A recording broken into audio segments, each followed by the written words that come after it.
Dimas rehas ang presidente ng isang investment scam na nakapaggancho umano ng bilyong-bilyong piso mula sa kanyang mga kliyente. Bilang ng mga nabiktima ng suspect, aabot daw sa halos 11,000 katao. Umaaksyon si Marian Enriquez. Arresting kami. Bakit? May warrant eh. Ayaw mo makiusap. Doon na kayo sa labas. Gusto niyo magtagal? Ma'am Salve, ba? Kakalad ka rin ka namin dyan. Bubuhatin ka namin. Sa cellphone video na ito, makikita ang babaeng pumapalagpas sa mga operatiba ng Las Piñas Police Station na isinasama siya sa bisa ng arrest warrant.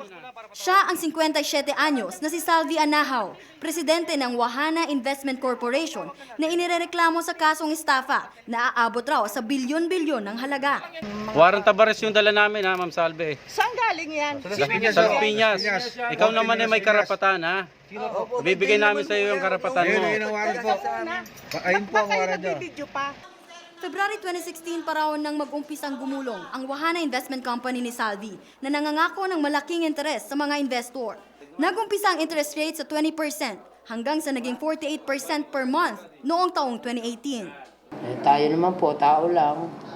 Siyempre may engganyo ka na i-invest yung inyong hard-earned money upang tumubo. Sa laki po ng kanyang pangakong tubo, marami po talaga may engganyo. Pero bandang January 2018, hindi na nakapagbigay ng kita sa mga investor ang kumpanya ni Salvi. At hindi na rin daw naibalik ang mga perang ipinuhunan. Ang kanilang mga nabiktima, mga pulis, sundalo, guro at mga OFW.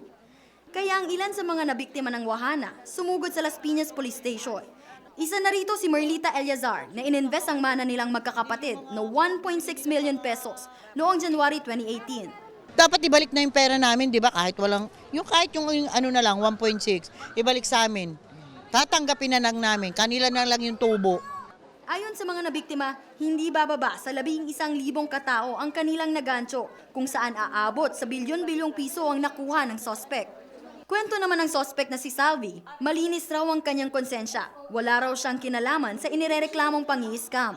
Ginamit niya lang talaga ako, sa totoo lang. Ginamit niya lang ako para lang siya merong ipitin. Wala akong alam at wala akong naging inosente ako dyan. Pira ko nandyan sa kanya lahat. Hindi rin daw siya kahit kailan humarap o nakipag-usap sa kahit sinong investor. Nakalagay lang daw ang pangalan niya sa mga dokumento bilang presidente. Proud ako sa sarili ko na wala akong nilokong tao. Hindi naman kumbinsido sa kwentong ito ang mag-asawang si Victoria at Patrick Alhenio na naglabas ng 1.7 million pesos. Wahana stands for Anahaw. Yan po yung explanation sa amin ng mga staff niya. And si Salvi Anahaw, siya yung presidente ng Wahana eh. So hindi imposibleng wala siyang kinalaman kasi siya mismo yung may-ari. Sa warrant ni Salvi, nakapagpiyansa pa siya sa halagang 30,000 pesos. Pero balak ng iba pang nabiktima na magsampa ng large-scale estafa. Umaaksyon, Marian Enriquez, News 5.